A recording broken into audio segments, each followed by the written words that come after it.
कालवाल मुख ग्रासम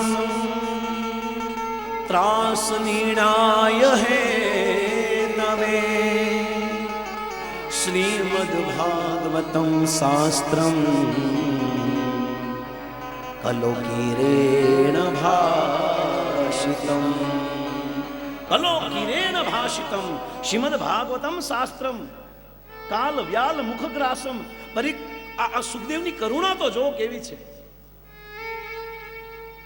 કાળના મુખના કોળિયા બની રહ્યા છે આપણે, દરરોજ મરી રહ્યા છે આપણે, પ્રતિદિન મર રહે હૈ. કાલ વ્યાલ મુખ ગ્રાસ, ગ્રાસ લગે કોળિયો, કોળિયો બની રહ્યા છે.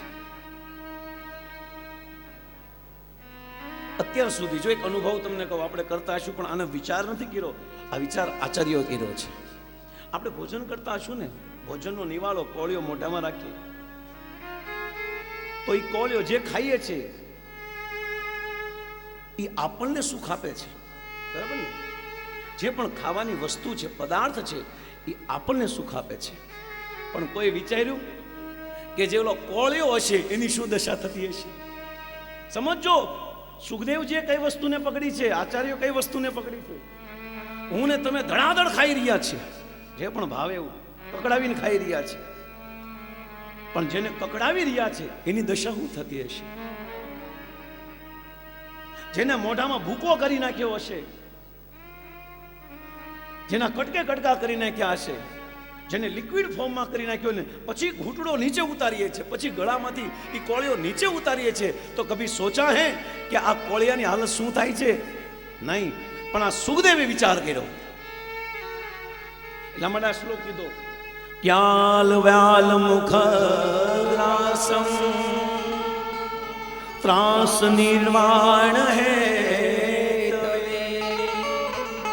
શ્રીમદ્ ભાગવતમ શાસ્ત્રમ કલોકીરેણ ભાષિતમ. હવે આ જ વસ્તુને આપણા જીવનમાં લાવો.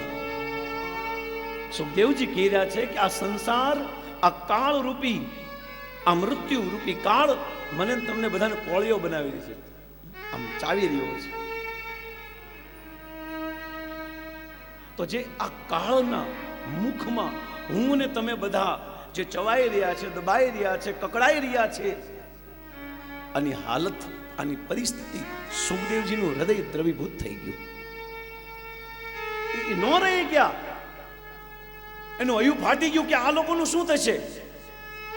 આ કાળરૂપી મૃત્યુ તો બધાને મારીને મોજ કરી રહ્યો છે, પણ જે કોળિયો બન્યો છે એની પરિસ્થિતિ શું છે?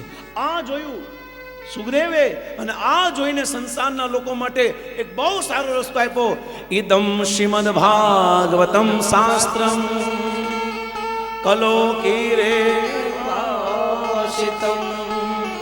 શ્રીમદ્ ભાગવત આપ્યો. જ્યાં કોળિયો બની રહ્યા છે ને એને સહાયક, એને સપોર્ટ દેવા માટે શું આપ્યું?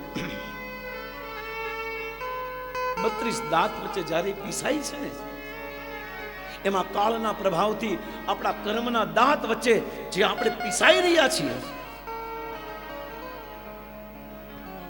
આ ગ્રાસનો અવાજ, આ કોળિયાનો અવાજ સુખદેવે સાંભળ્યો છે. સુખદેવજી કો સુનાઈ દિયા આવાજ. જીવનની શું પરિસ્થિતિ હતી? कली रूपी सांप के ग्रास हम सब बन चुके हैं. कलयुग आपने दबावतो નથી પણ ચાવી રહ્યો છે.